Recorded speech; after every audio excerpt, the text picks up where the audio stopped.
This is the demo we're going to do today. So this is an upper molar tooth where we've got a mesiobuccal root, a palatal root, the elusive MB2 canal, and the distal buccal canal. So let me show you step by step how I approach these cases. So first thing you need is the endo motor. Come on to this here. So let me show you how you set that up. So this is the AI motor. And the reason I like this motor is that it's open source. So it's like you can use any file system on this.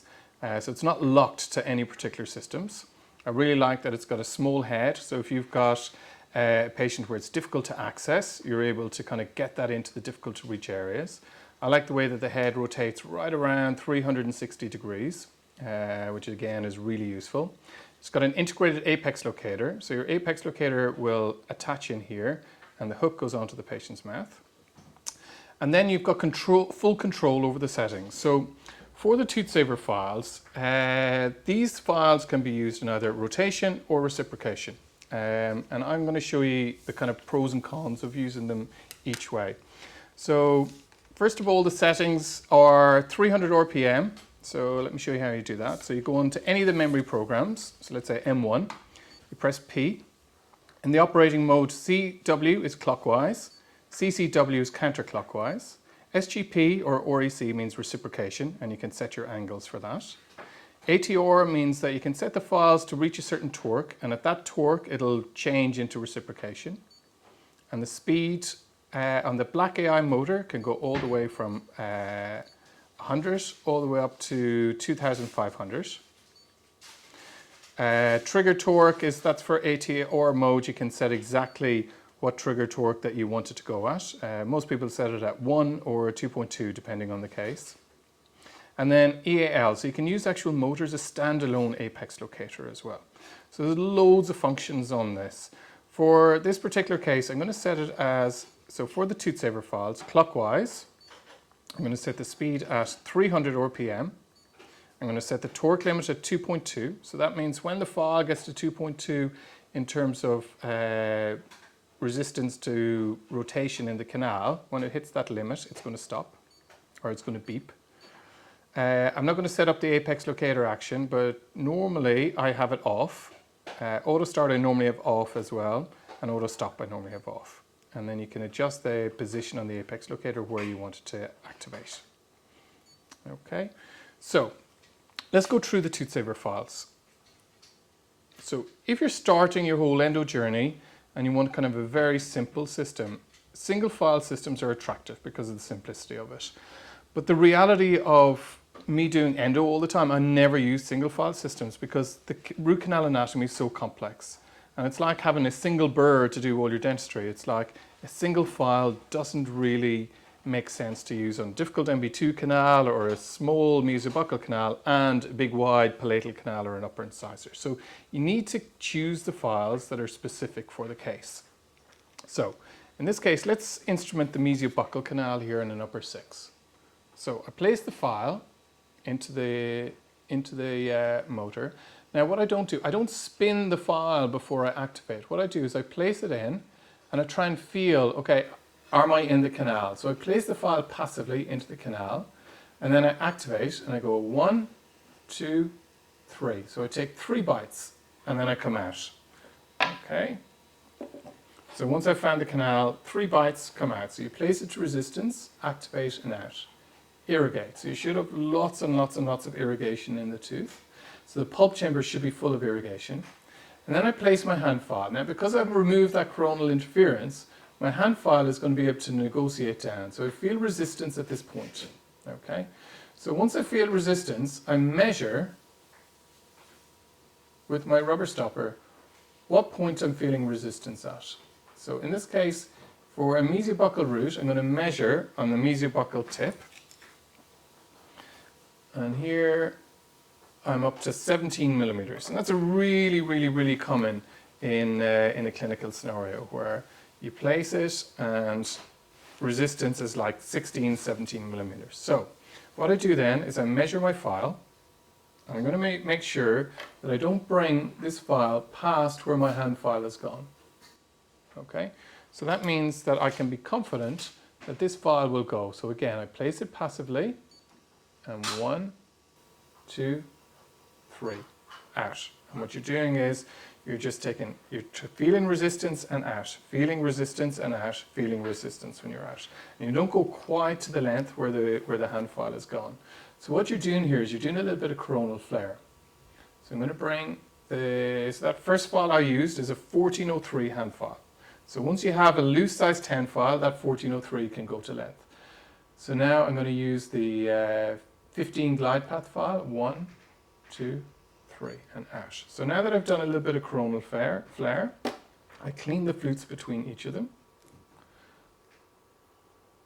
flood it full of irrigant, and then I come back in with my 10 file again, and I place this file passively. So I'm not even rotating it here, I'm just placing it passively. Very, very, very small rotations, and now I can feel the file is going much further. So now that I've released it coronally, the file is progressing more apically. So tiny, small, clockwise, counterclockwise motions. So you're doing like 5, 10 degrees, like you're winding a clock. Okay, and then you never force it. So just small, small, small motions. Okay, and you can see it getting past the little deflections there. Okay, and then a third time, and now I'm at my working length. Okay, so because I released a lot of the coronal interferences, the file is able to slide to working length. And can you see those small movements I'm doing? So very, very, very small motions. Okay, and then once I've secured that to length, so my apex locator is going to read when I get to this level. Okay, and then what I want to do is small, very small up and down motions. So up and down, and this is called securing the glide path. So once I can place my 10 file in, and I can passively get to length, then I have secured the glide path at that level. Now I know that I'm going to be able to go through my sequence of files without worrying that the tip is going to engage and that they're going to separate. So I'm going to start here my 1403 file. So this is one of my favorite files. Now this file is got a very nice small taper, so you're not going to get any taper lock. And I place this file passively. So look, because my 10 file is gone, this file has almost got to length. So I only literally need to work this 2 millimeters. So that file passively, without me rotating, without me doing anything, is down to 18 millimeters. Okay, so I'm going to place it passively. There's no pressure on the handpiece. I'm not pushing the file, I'm not pushing the tip. And I'm holding the handpiece very, very, very gently. And I'm going to activate. 1, 2, 3, and I'm at length. So you come straight out. Okay, clean the flutes and irrigate. So you can see my irrigation is getting down to the isthmus level now. So with a 1403 file, look how far down my tip is able to get. So I'm just literally a couple of millimeters from the apex, even with just a 1403 shape. Now the next file I'm going to use is the 15 glide path file. So this is a variable taper file. So it's got a 15 tip. It starts off with an 02 taper on the apical part of the tooth, and it's an 06 taper in the coronal aspect of the tooth. So this is going to help you flare the canal coronally, while the tip again is small, so it's not going to engage. So again, I place this file passively, so I haven't spun the instrument yet. This is really important. So you place the file passively, and now without doing any work, that instrument is already within a millimeter of the apex. So I activate 1, 2, 3, and I'm at length. So you don't force it, it's so simple. So such a simple motion. Now my next file is going to be a 2004 file. And I want to show you why I like this file. So this file has got what we call control memory. Okay, so control memory means is that if the file wants to go around a curve, it's not going to straighten. So with lots of systems, when you curve, straight away the file wants to straighten up. And that's why it's so easy to ledge and to cause procedural errors. When you've got a file that has control memory like this, when the file goes around the curve, it doesn't want to straighten. It's going to stay centered in the canal. And that's a really, really, really important property to have once you start having bigger files. Now again, before I use it, and if you're kind of new to this, irrigate between every single file. Okay. And if you want to recapitulate as well, you can use your number 10 file and bring it to length. And then just secure the glide path again with small up and down motions. Okay, and that's going to help you secure your glide path file all the way to length. Now, I'm going to use my 2004. I'm going to place it passively. So you can see again the same thing as what happened with the 15 variable taper file. I'm within 1 millimeter of my working length. So that file is passively there. I feel it engaged. I'm not pushing it. I'm just resting it at that length. And I'm going to 1, 2, 3, and I'm done. Okay, so it's so easy. Now I'm going to use a different color fluid now, just so you can see how far down the fluid can penetrate. Okay, so see at a 2003, I'm getting the fluid all the way to the apex. Okay. I'm going to just show you that again. So placing it passively, the file goes all the way to the apex. And you don't need to overwork it. Once it's done, it's done. Okay, so with a 2004 shape, I placed it. So see the way the irrigant is getting all the way within 2 millimeters. So the tip of my needle is getting within 2 millimeters of my working length with a 2004 shape. So do we need to instrument this canal anymore? I think if the way I do it is, I feel. So I'm going to let the 2504, and that's literally same as all the others. So it's within 1 millimeter of my working length. And I activate 1, and I'm at length.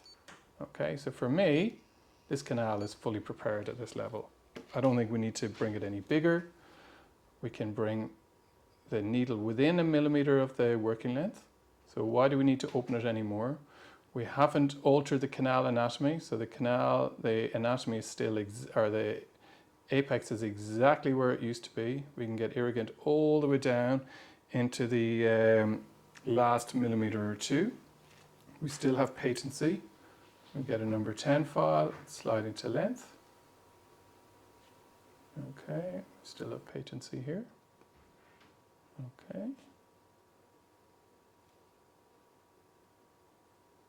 And the canal anatomy hasn't changed, so we've maintained the curvature. So that's why the control memory is really, really nice in these, is that the control memory makes sure that the anatomy doesn't change. We follow the original anatomy of the tooth, and it's a very, very, very safe. So if you use those techniques, so it's a tactile control activation. So you place the file into the canal, you feel that it's engaged, and then 1, 2, 3 bites out, clean the flutes, recapitulate. So follow that step by step and you're good. So now we're going to go on to the MB2 canal. Now, looking at the MB2 canal anatomy, there's often a very sharp anterior curve. So it's often situated under a ledge of dentin. So from the mesiobuccal canal, often people think it's from the mesiobuccal canal to the palatal canal, but it's often more mesial than that. And again, I'm lucky in practice. I have cone beam CT, so I know before I even start the case exactly where the canal is going to be. So I'm able to design my access cavity on that. But the key here is to try and access this at the angle. So you can see here the canal is going to come forward, and it's going to go palatally, and then it's going to come back around. So these are multi-planar curves on these teeth. And it's really common for the MB2 to be short of where the mesiobuccal is. So that's why often getting patency on the MB2 can be a little bit challenging. So again, I'm going to use a different strategy. Can you see this MB2 canal is much more tortuous and much more difficult to instrument than the MB1 canal. So for me, we don't need to do the same kind of tapers on this. So, I mean, I think it's crazy trying to bring big tapered files into this kind of anatomy. When you have such fine anatomy, you want to use fine files. So it makes sense. So let's see now, can I get into this MB2 canal? So I'm going to go 1, 2, okay. So removing that coronal interference is massive. So that really, really, really opens up the case. So I'm going to just bring the file in and just see where it wants to go. Okay, so see, if I force that file anymore, there's a lot of resistance there. So that file doesn't want to go anymore because there's an abrupt curvature at that level. So what I'm going to do, I'm going to free up the space above that. So I'm going to measure this. So we're at like 14 millimeters. So I'm going to measure my 1403. Now I'm going to show you an advanced technique for this. So this is the other technique that we can use. So I've already showed you how to use the files in rotation. We can also use these files in reciprocation. That takes advantage of all the advantages of rotation. So the advantages of rotation is that as the file spins, it moves a lot of the debris coronally. So the disadvantage of rotation is that there can be a little bit more cyclic fatigue on the tooth. So this movement is a really safe movement. So it's 400 RPM clockwise and it's 50 counterclockwise. So let me show you how to set that up just on the next setting. So we press, this is normally the first screen you see. So CW is counterclockwise, CCW counterclockwise, SGP or REC is reciprocation. So we click on that, speed to 400, torque at 4, forward angle 400, reverse angle 50. And this is a unique sequence that we have for Toothsaver files. So this is we've tested loads of different sequences on it, and we found that this is a really good and safe way to do it. So what we're going to do is, again, passively place the file. So we're feeling resistance here, and then just where does it want to go? Where does it want to go? Where does it want to go? Now see already that file is going further when our 10 file wanted to do. Now if I'm feeling resistance and I'm feeling that the file doesn't want to go, I stop. If I feel the file is progressing, I let it run. So I never ever try and force the file. So I place it to resistance, I activate the motor, I don't push it. I want to see where does the file want to go. So again, I'm going to use the 18 file now as well. Now I want to show you a difference on these files than the control memory files. So these files don't have control memory, and I specifically didn't want these small files to have control memory because sometimes when files have control memory and they're really small, they're too soft to be able to negotiate past impediments, and you always keep getting blocked out. So for these small files, you need them to be a little bit stiffer to get past impediments, but then that means you really cannot push them. So you have to respect the files and see and never ever push them. So again, I'm placing that to resistance. I'm feeling resistance there. I'm going to activate 1, 2, 3 and out. So already I'm gone much further with the with these files than where my 10 stainless steel file wanted to go, which is interesting. Now again, it's safer if you're going to do this clinically not to advance the files beyond where the hand files go. Until you get really good. So again, lots of irrigation in here. I'm going to go back in with my 10 file then.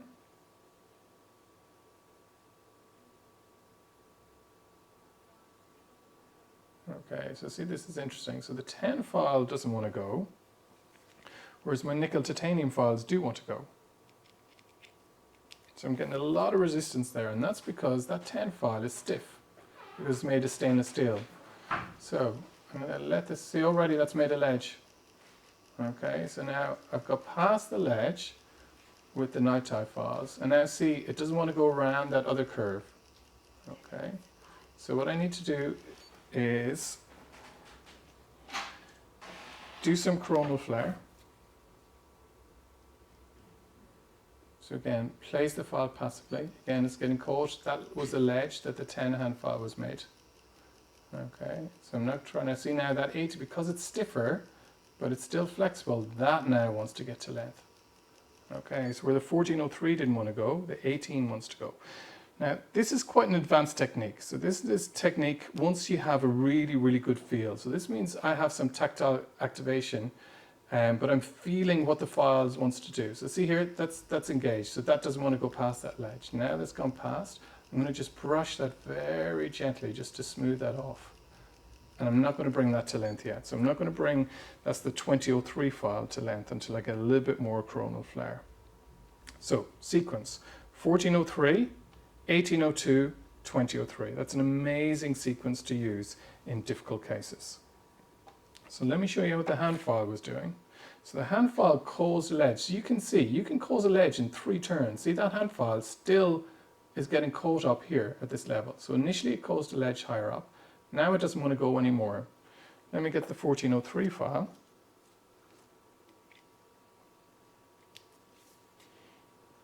I'm going to place it passively, and that goes all the way to length. So my apex locator reading now will activate at that level. So I'm going to go 1, 2, 3 and out. Okay, I'm not going to force it. So I am using an absolute feather touch with those files. Okay, I'm going to go back to my 1802 now. I'm going to see, does that want to go to length? I'm going to place it passively and it goes all the way to length. 1, 2, 3 and out. And now I'm going to see, does the 2003 want to go to length? So again, this 2003 doesn't have any shape memory. Okay, I'm going to place it passively. Okay, I feel a lot of resistance there, so I'm going to activate the motor. If it's not progressing, I'm going to stop. If it's progressing, I'm going to let it go. So it's progressing, 1, 2, 3 and out. Okay, so I'm feeling what the canal wants to give me. Now, once I've got to this length, if it's a really, really difficult canal, I'm going to accept that. I'm not going to try and force a bigger shape on such a small anatomy. So you can see where's the irrigant is coming all the way to here. So just with the needle, I'm getting it within a couple of millimeters of the tooth. Using my hand files. Let's see now, can I activate it to bring all the irrigation deeper down into the system? So now I'm going to go with a 2004 file.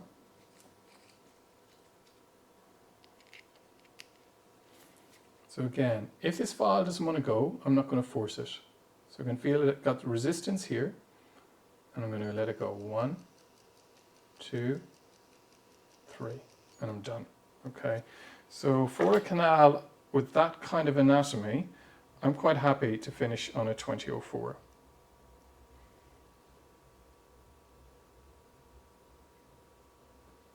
Okay, and we've got patency now. So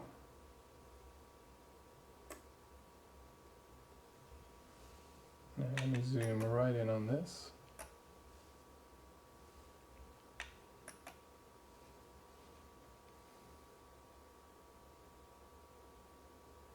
Okay, so can you see the file tip here? Can you see the position of the file coming out on the lateral aspect of the tooth, which is really common on upper molar teeth? And see the way the file has followed all the anatomy that's there. And we've shaped that to a 2004.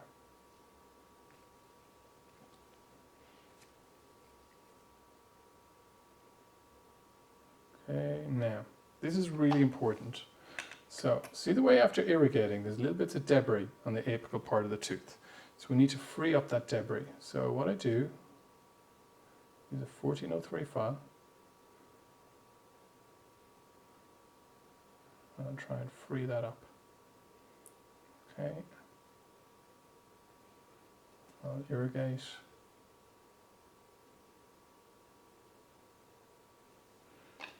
I'm going to use a 18. Okay, and now, see how we freed up all that debris in the apical part of the tooth?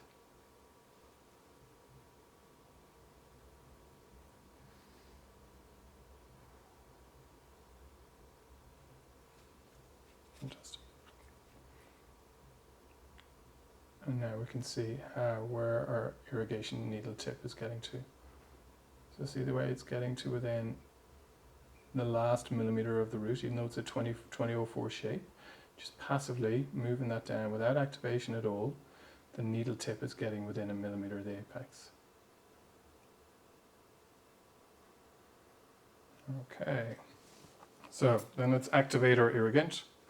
So we can use either sonic or ultrasonic irrigation activation. So I'm going to start off on a low setting first. Okay, so this is getting all the way to within a millimeter of a working length. I've got 3 settings on this. Slightly more powerful setting. In most of my cases I actually use ultrasonic. I much prefer ultrasonic activation rather than sonic. Just for this I'm just going to demo this. This may be a little bit safer and easier to use. I'm going to irrigate again here now. So Now, to show you one really important thing. So this is the Irriflex. So Irriflex, the reason I like Irriflex is because it's soft. It can go around curves, you can bend the needle, okay? But you need to be very, very careful of the tip. So if you bash the tip off the floor, it's going to bend the needle and it's not going to work. You might be able to see this, but it's got a side venting needle. So it's the liquid comes out bilaterally. But you must make sure that the tip doesn't engage. So I'm going to engage the tip and show you what happens if you do. So can you see how powerful that is when it comes out? So you can see there's a little apical split there on that. Okay. So if you engage the needle, you're going to get huge extrusion on this. Okay, and same on the MB2. So it's really, really, really important that you do not engage the needle. Okay. So last part now is to, so you've done your instrumentation, you have maintained the anatomy of the canal, you've respected the amount of tooth structure. So next part now is to actually dry the canals. So I like to use a microsuction, or you can use, or I like to use the Irriflex tip, and you can use a negative aspiration. So you place that to length and use that in negative aspiration. So dry the canals, and then it comes to fitting your GP points. So we finished these up to a 2004 GP, and this is a really, really, really useful tool. So this is a gutta percha cutter, it's called, and it's on the Toothsaver website. And what it allows you to do is you can make a GP point. So if you've got a 2004 GP point, I can make this into a 20, 25, 30. So let's say I want to make it a 3004. I can have it come out here, and I can use this little guillotine on this, and I can activate that, and that's going to be exactly a 30 tip. Let me show you here in the microscope as well. So see the tip of that now is going to be exactly 30. And that allows you, rather than having to store loads and loads and loads of GP, you can actually just store a couple of sizes, and you can modify them to make the exact size that you want.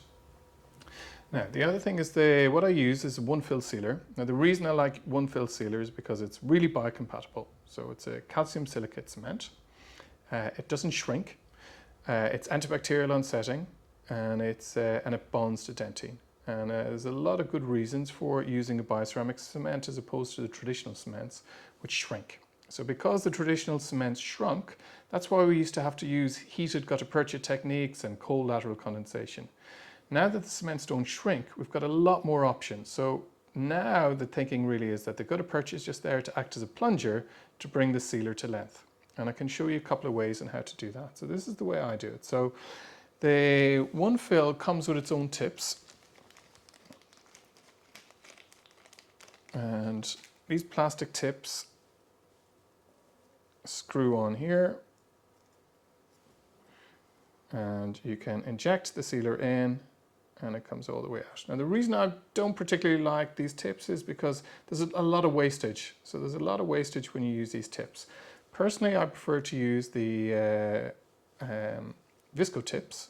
The visco tips don't perfectly fit on here, so what you need to do is just place it and just engage with one turn, just so it activates here, and that will not fall off.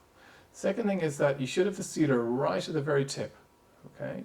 So don't have all this full of air and then place it into the canal. Now, injecting is an advanced technique. So if you're new to this, just put a little bit of sealer out on a pad, or you can place a little bit of sealer in the well here, dip your GP point, place it to length, take it out, dip it a second time and place it to length, and then you're done. A more advanced technique is to inject it. So you place the sealer, but you make sure the tip isn't engaged, and then you come out as you're progressing. So again, place it to length and come out as you're progressing. Now, what I like to do at this point, I like to get my 1403 file, I attach this to my apex locator, and I gently place it just to make sure the sealer comes all the way to length, and then my apex locator will zero out, and then I come back. Go ahead and go into the mesobuccal 2 canal, bring my file now. Can you see already? You can see just the fact of bringing the file down is pushing some of the sealer into the isthmus. And because we're not using sodium hypochlorite and that's real pulp, that's not dissolving from that. But see the way it's moving it into this little delta here at the very top of the MB2 canal. And that's just hydraulic condensation. Okay, so see the way we've got a little puff there, even though that's not where the canal is. So there's a little split on the MB2 route. Okay, and just by bringing the file in the MB2 exit, we've managed to get a little puff of sealer that sealed that additional exit. So once I bring my file and I know that I'm clear, then I place a little bit more sealer. And a little bit more sealer there. And then I'll see my GP cones. Now you need to try these in before you place the sealer. So it's like you need to make sure that they're actually going to slide to working length. So before you place your sealer, you should have already checked this. And then you do not press these hard. You just slide these very, very, very, very, very gently to length.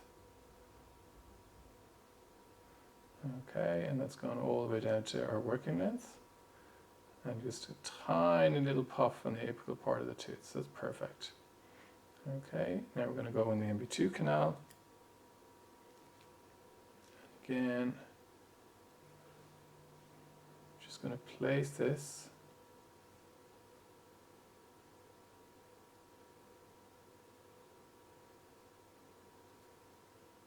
Very slowly, just let it slide. Now you can see the way the sealer's been pushed into the right up into the apical anatomy. I've got a small little puff on the MB1, MB2, and an MB3 exit. Okay, and anyone who does a lot of surgery is able to see how common it is to have multiple exits. So these are the teeth from Plan B, where they're based on real anatomy.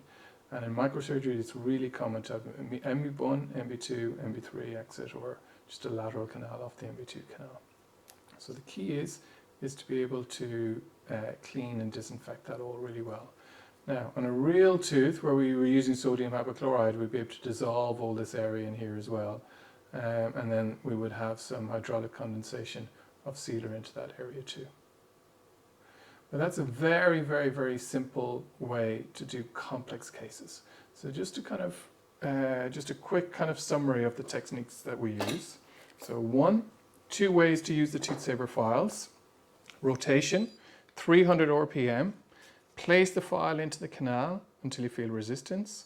1, 2, 3, out. Clean the flutes. Place the file to resistance. Feather touch, 1, 2, 3, out. As long as the file is progressing, you can let the file run. If you're feeling resistance, never, ever, ever push the files. So you can never force the files. You have to see if they want to go. If you want to do the more advanced techniques, then you can use the reciprocating method. And that is 400 RPM. So that's forward and back, forward and back. So it's a whole rotation and a bit forward, and 50 degrees backwards. So you place it into the canal, activate, 1, 2, 3, out, and as long as the file is progressing, you can let it run. The Irriflex, amazing for getting deep down into the canals. You can see it at 2004, we can get irrigation right into the apical part of the tooth. And the one fill sealer flows really nicely, and a single point GP. We don't need to use any heat to those. So I hope that was useful. You can let me know if you need any additional help, and thank you very much.